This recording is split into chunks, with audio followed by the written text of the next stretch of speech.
Yo, what is up guys? So we're here to talk about all the changes for a bunch of the new heroes on the PTR, as well as talk about a really good feature that can really save Overwatch, because I'm sure a lot of us will be really excited about this. But anyways, there are some changes to some heroes, and I'll go over what the changes are to these heroes. But the first thing I want to go over that like legit might save Overwatch is this feature over here. So let me move my cam over here to the top right. But anyways, I'm sure you guys are familiar with the recent players where you can like, you know, report people, all that good stuff. So there's this new feature where you can actually avoid as teammate, and I gotta say, that's amazing. I love that. That's a great feature, right? Let's say, by the way, all these are examples, okay? I don't know if any of these people are toxic or what they actually play, but I'm just gonna use this as an example, okay?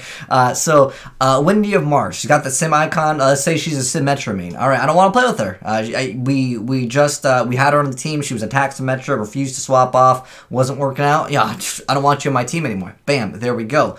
Let's say this person, let's see, what do we have over here? We have a McCree that didn't land one flashbang the whole, oh wait, hold on, better, this guy right here, Doomfist main, avoid this teammate, because he was on the last game, he was on the other team, and he fed the entire game. They didn't even get to like point one, so I'm gonna put him on the avoid teammates list because we just absolutely destroyed him, so I'm gonna just make it so I can't get him on my team, but then the next game, he could still be on the opponent's team, and bam, there we go, boys, free SR. I like it. All right, let's say this person was a one-trick Mercy, and for whatever reason, it's now her time to try Tracer. I don't know. You guys know what I'm talking about, all right? We're going to put avoid as teammate. Oh, I can only put two people. Why is that a thing? Well, I'll kind of explain this. First, you can kind of just cater towards making it so you put all the bad people on one team, right? That's high IQ thinking. But more than likely, they wouldn't all be on the same team, but like basically the people that you would consider bad, right? I mean, more likely they're at the rank that is appropriate, but sometimes people are boosted, all right? Not that I've ever boosted Kappa, but anyways, let's say like one person, like again, they're boosted, eventually they'll go down in rank, that's just gonna happen, but you can only put up to 2 people, okay? And that's something where I'm like, I wish you could put more, because one thing that's a problem is, like, let's be honest here, there's way more than 2 trolls, right? If you've played, Overwatch for, a couple hours, I'm sure there's a lot more than 2 people you'd want to put on that list, like, that's like guaranteed, that's a fact, all right? But especially at the higher ranks of games, if you're playing at, like, I play at Masters and Grandmasters, and late at night, dude, it's the same people. Like, it's the same set of, like, 20, 30 people all night, right? Or if it's just obscure hours, or different regions, too. That can definitely be a thing. But the thing is, if you put too many people, you're just never going to get a game, which I understand, but at that point, the player then can decide, yo, I got, like, 50 people as avoid teammates. I'm going to go ahead and just not avoid this person, not avoid this other person, and then I can queue up. I would rather let the player decide rather than like you only have 2, because like I said, if you even play the game for more than like a few hours, you'll definitely feel like, dude, this person was terrible. I want him on the other team. I don't want him on my team. And that's kind of the problem, because the thing is that like you're like, okay, you're gonna have to be like, all right, how bad was this person? You'd have to gauge that, right? I don't know. I mean, like I said, it is a step in the right direction, but again, these people were not like this person. I don't even know if they were Mercy main, but I'm just using it as an example. But we're also here to go over the patch notes. But overall, as far as that change goes, that like might save Overwatch. It's a huge deal for me. I don't know if it's a huge deal for you. You guys can let me know, because it is something that I was really looking forward to when I heard the announcement. In fact, it was just announced recently. But let's go ahead and go over all of these changes, because Reaper took a buff, Moira, nothing really happens, and Yada took a nerf. Diva actually got nerfed here. There's a lot of changes. May got a buff too, but I think what they're trying to do is trying to make the game more like balanced in a sense, where they're trying to make characters that don't see play see more play, and players or heroes that see more play get a little bit nerfed, so I guess they would see less play. I mean, I like the idea of trying to make every hero kind of viable in the game. Anyways, first off, Reaper. What are the changes to Reaper? Well, when he goes into his Wraith form, like what I'm doing right now, I get to move 50% faster instead of 25%. So that's pretty nice. Lets me kind of like, get around certain things. And then also, which is like a really big deal, I can now use Wraith to kind of dodge things. So let's say like I shoot, I can go Wraith, and then I can shoot again. Really good, because shooting will actually start the end of the Wraith animation. Now, it doesn't cut it out completely. If any of you guys have played Reaper, you know what I'm talking about, where after I like exit Wraith form, there's a short duration where I can't do anything. It's like point something seconds. I can't actually do anything. I can't fire.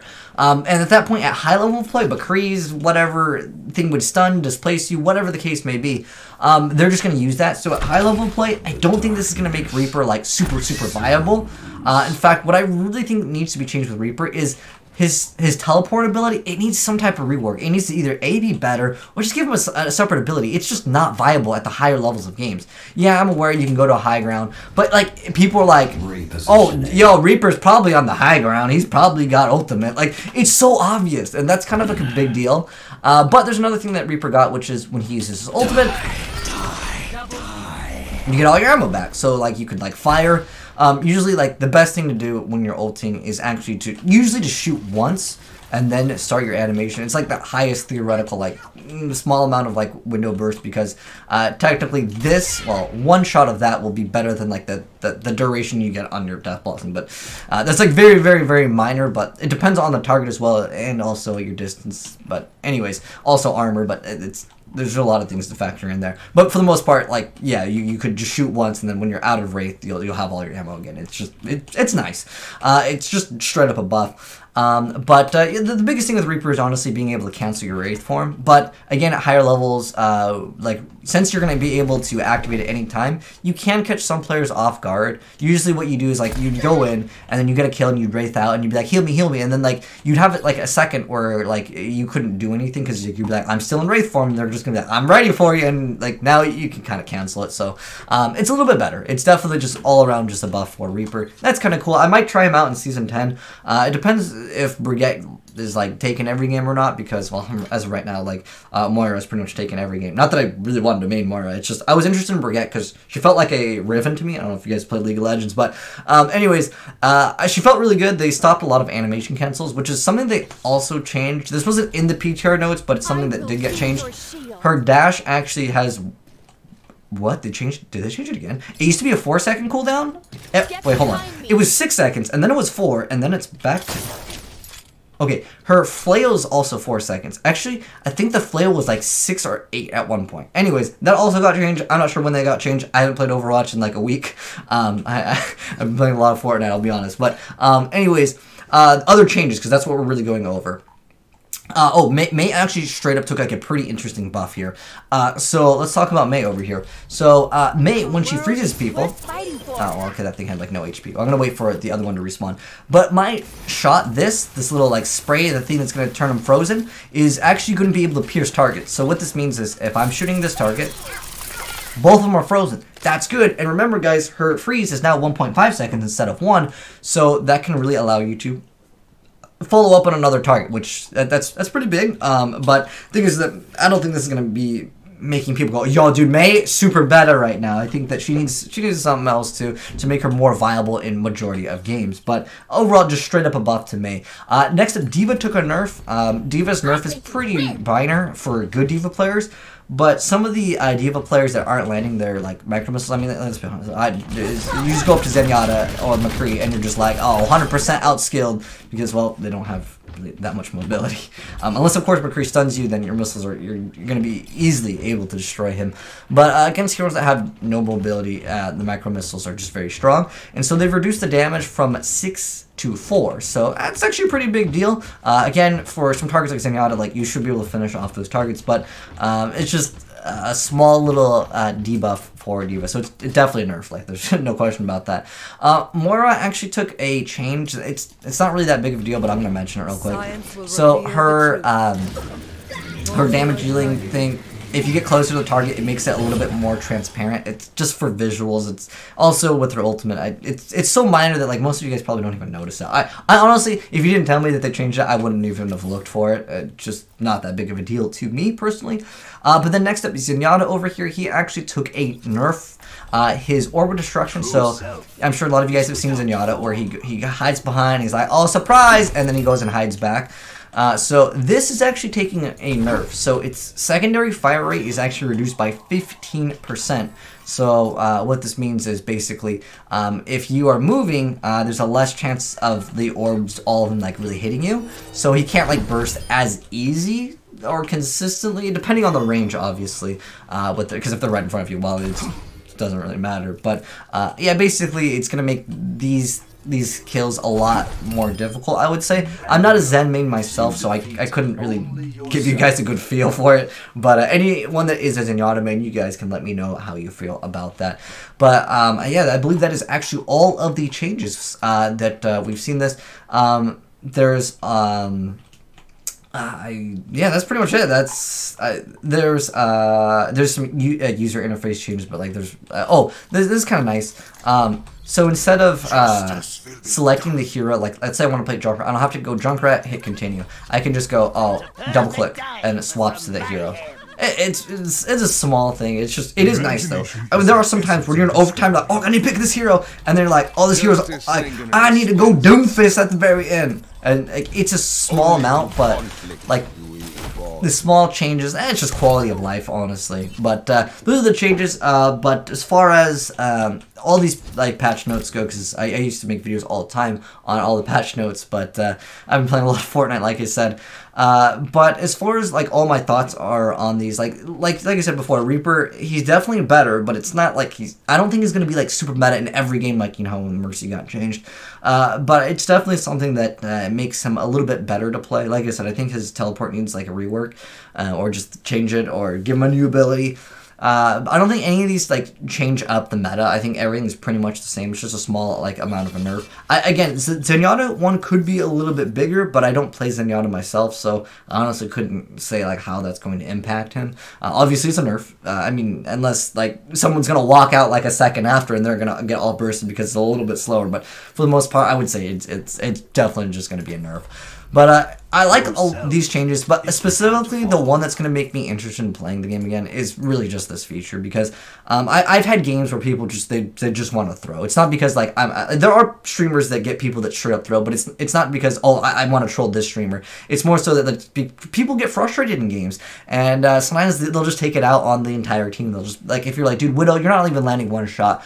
They're just locking Torbjorn, and it's just like, dude, I want to play with them. Oh, also, another thing that I wanted to bring up real quick is if too many people avoid, like, one player, like, let's say Wendy over here, that's Symmetra main. Again, she might not be a Symmetra main, but let's say, like, too many people avoid her, then, like, she's just not going to get a game. I think that role queue would just be much better. And, like, I think one thing that would be cool is if I selected, I want to play ranked, right? And I can actually build my team. So I could say, I want a soldier. I want a this. I want a this in this slot. Like, or you could have, like, I want 222. I don't want specifically Roadhog and Orisa as the tanks, and I want to play this DPS.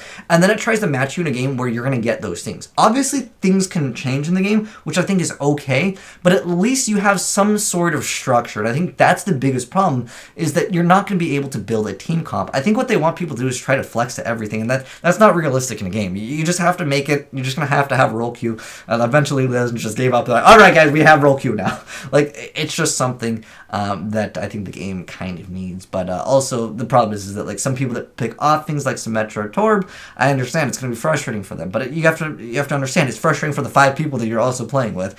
But anyways, you guys can let me know your thoughts are on this. Let me know if you guys feel like this is going to save Overwatch, because I mean, like, I've been checking out the numbers on Overwatch. It seems, I mean, I understand, like, there's other games, like Fortnite is so popular right now, so people are just playing that and, like, watching that on Twitch. But it definitely seems like, because I've been watching the queue times, because I watch a lot of pro Overwatch streamers, and the queue times are just like, they're just super long at night. I mean, they did technically make that thing where it's like it's harder to get into games when someone is like a lower rank player getting into like a higher rank of a game, but it still happens because, well, otherwise the other player just never gets a game. But it just seems like there's a little bit less people playing in rank, because I understand it's frustrating. It's like babysit, man. But anyways, thanks for watching, guys. Hopefully you enjoyed the vid. If you did, drop a like on it, and if you're new to the channel, hit the subscribe button. I'm always doing more gaming content, and when Brigitte does come out in rank, guys, I will be doing my Road to Grandmasters Brigitte only. I guess I'm gonna be a one trick. I'll definitely try to flex a little bit. Like, I'll play tank. I mean, I'm Roadhog only, but yo, it's still a tank Kappa. But yeah, I definitely want to see if I can get Brigitte to the Grandmasters, but that's not going to be until Season 10. Till then, I'll mess around with maybe some just like meme plays, maybe doing quick play and free-for-all and stuff like that. But anyways, oh, also, if you are not following me on Twitch, be sure to follow me on Twitch. Here is my Twitch link over here. Or do I not? I don't have it. Anyways, it'll be in the description box. But anyways, thanks for watching, guys, and I am signing out.